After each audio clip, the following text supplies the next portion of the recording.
After navigating our town trip in Nanaimo yesterday and dealing with all of the evidence of the fear, the control, the limitations that are being thrust upon us, one after the other, Michael and I made this video.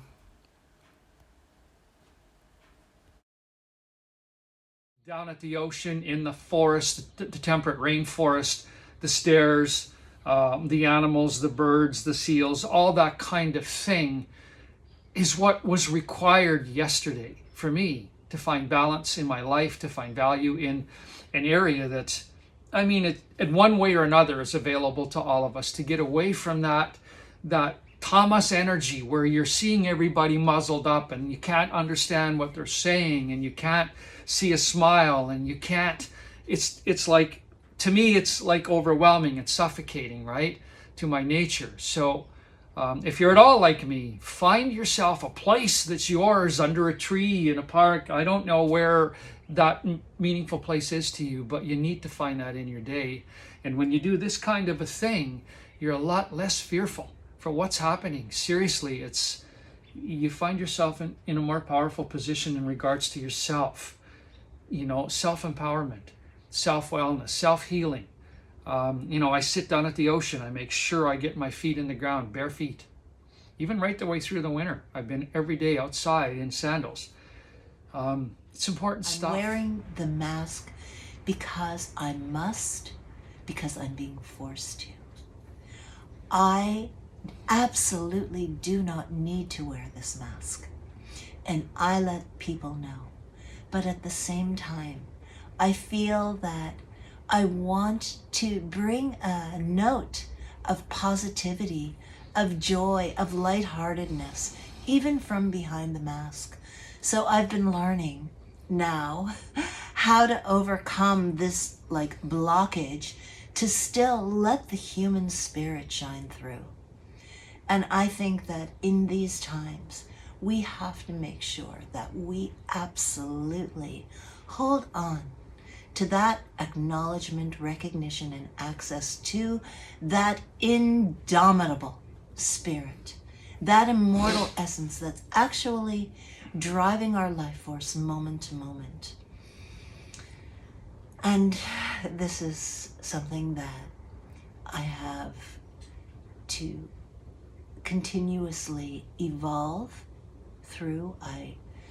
We are all in this together, and how we navigate it is continuously being revealed. I'm a little less conciliatory towards the muzzle than Missy is. I'm a lot more militant.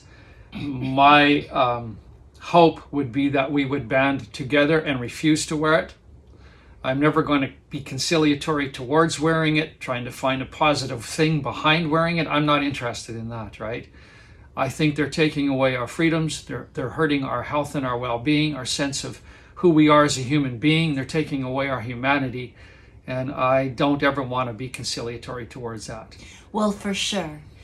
When we all unite together and all decide, let's take off these masks, all of us together, for sure, I'm the first one to do that. That's absolutely for sure. Yeah. And while we're at it, I will say that it's an absolute travesty that a young hockey player skating alone on the ice is being threatened to be tasered by the police officers who are following the law, which is keeping us safe.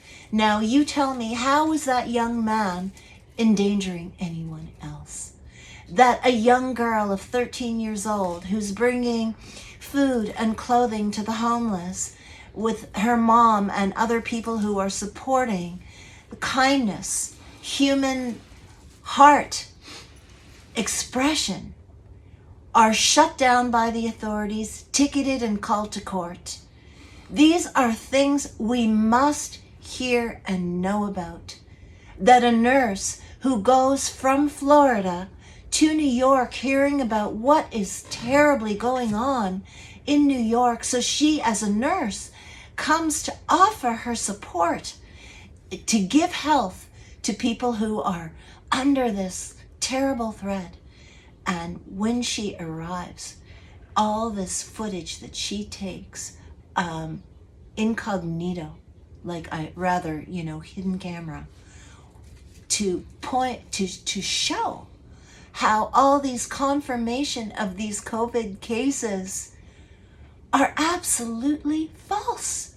She shows this thing on the phone. A document. A document, an actual document where these two patients have died, no COVID detected, but on the top where they calculate how many cases of COVID deaths have been mounting, these two cases that were not detected were counted as confirmed. And this is only the tip of the iceberg. Yeah. It's everywhere, right? We must know these things. Yeah. Let us not put our heads in the sand and our noses behind the mask, our mouth behind the muzzle. We have to be able to recognize what is happening to our humanity. How can we, living in Canada, be under this kind of tyrannical dictatorship that actually cordons off the center of Toronto, downtown Toronto, because of anti-maskers protesting, saying, look, these are our rights. This is what we believe in, a peaceful protest. We have to stand up, people. Let's all join together. Let's make the day where we all say, those of us who know this to be true, there are many of us, I know that. Let's shed those masks. Let's walk en masse into the stores. Let the police come when hundreds of people decide to go into Costco and not to stop without our masks.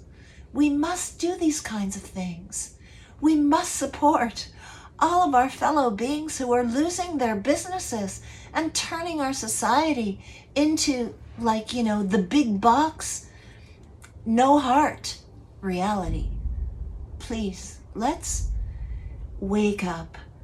Let's wake up, stand up, and rise up for who we know we have the right to be.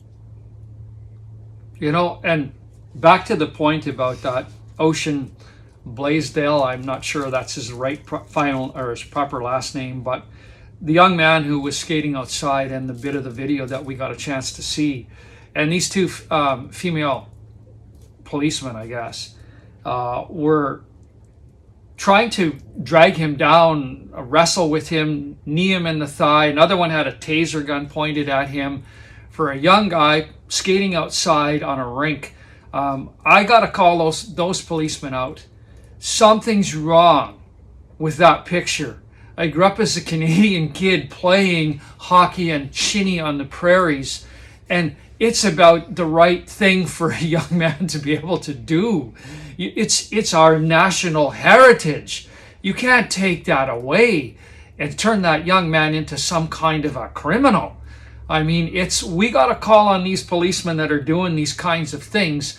All of us, we might have a son or a daughter who's in this police force. Some of us have to start to make sense of this.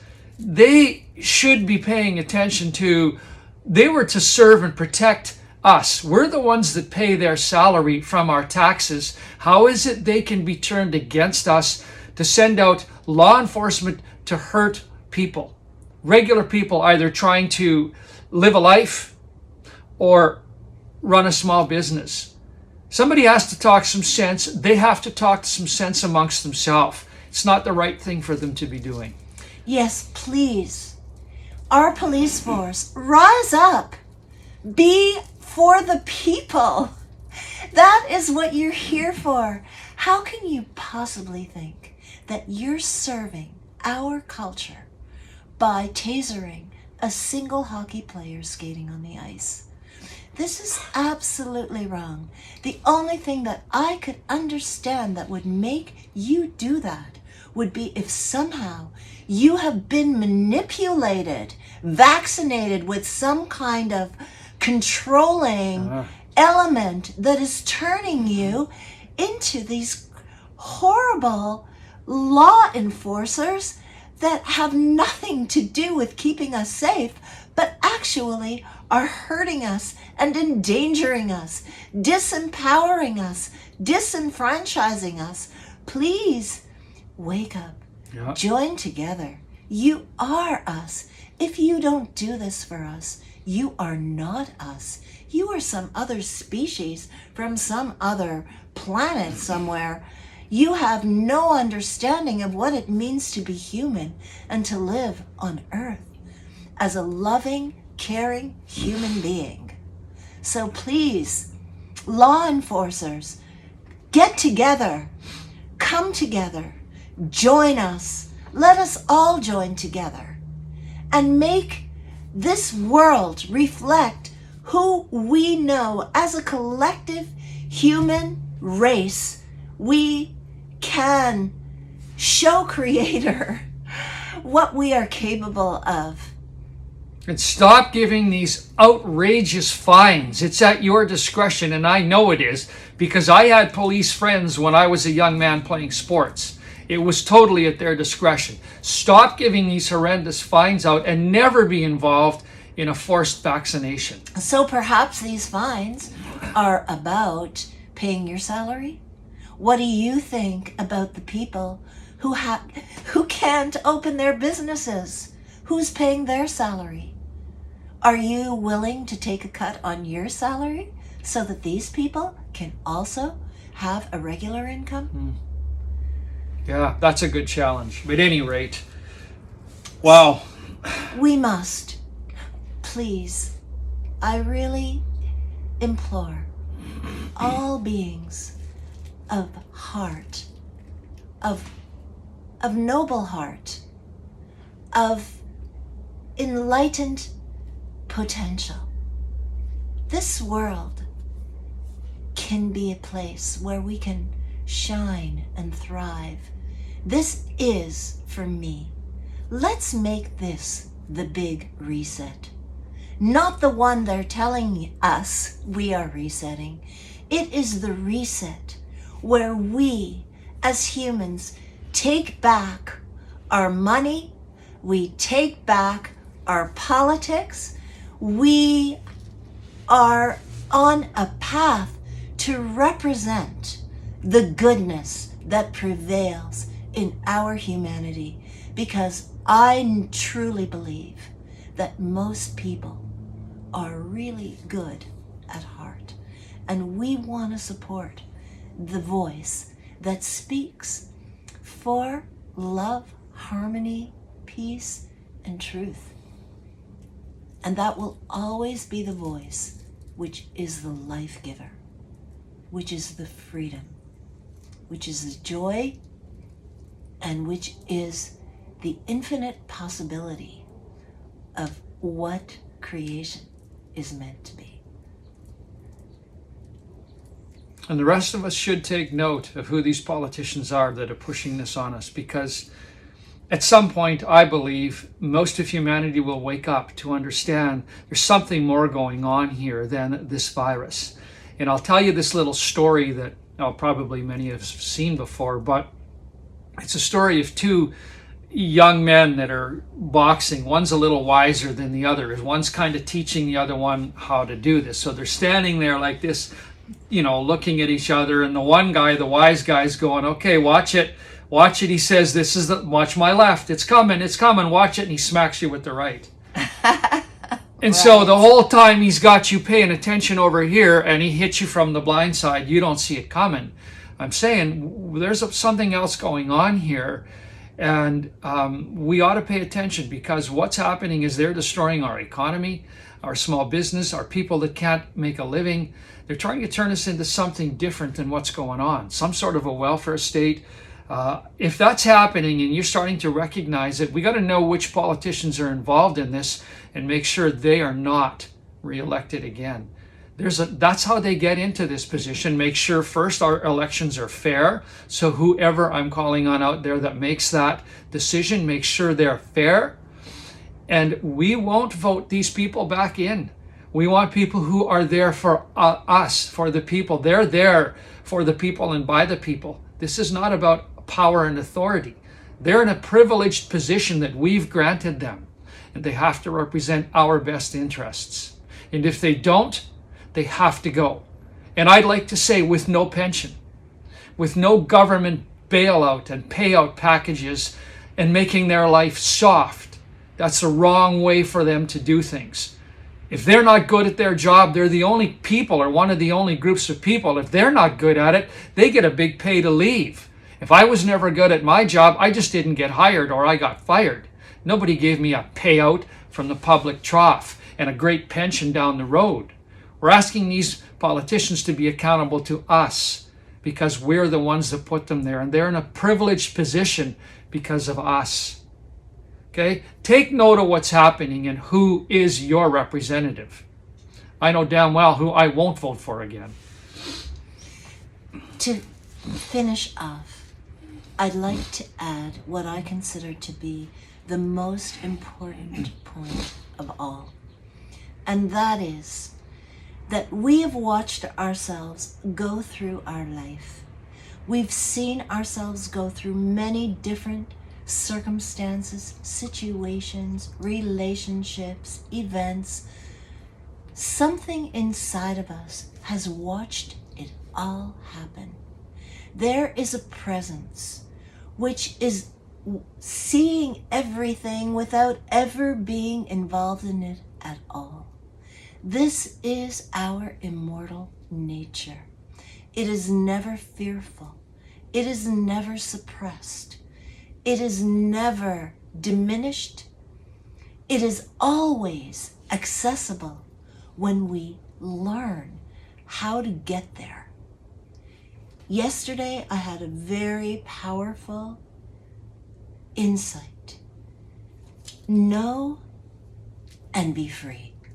When you truly know, in this moment, each of us listening to this is sitting here in our own living awareness. This we know. This we can be sure of. Sit in your own eternal moment. Every moment that passes is passing in the timeless dimension, is representative of the timelessness at the source. Let us stay in touch with that immortal power because it will not betray us. So when we feel fearful in any way, go inside, connect with your inner power, with your inner strength, and don't be cowed down by the rhetoric of fear and harm and the threat of the breath of your fellow being, the spoken word of your fellow being, unless there's a piece of fabric between your mouth and theirs. This is an absolute ridiculousness. So live in your strength, live in your knowledge of your power, and that you can cultivate by just being present in any given moment. When you feel shaken, go to where you were sitting in the ground of your being. And that will make us keep that perspective. This is the important message. We are here with the potential to thrive. Let's claim it. Let's learn how to use this human incarnation to live the success that we are capable of. And we should never, I know I'm getting long-winded, I'll keep it brief. But the latest now is this coming back into Canada from a foreign country. We should never be afraid to come to our own home country, right? This is Canada. As Canadians, And snowbirds are now, reports are coming that they are afraid to come back to Canada at the normal time, usually at the end of March, because of what might happen with these lockdowns and forced lockdowns and being taken away from the airport and nobody knows where you are, and expensive tests and hotel rooms, and it's an awful place at the moment, folks. So I do want to say, as you said that, I've spent many winters in Guatemala, and when I would come back to Canada, there was always a friendly face at the customs. I always felt so at home in my own country. What is this country? This is not Canada. some food for thought. Swaha. Swaha.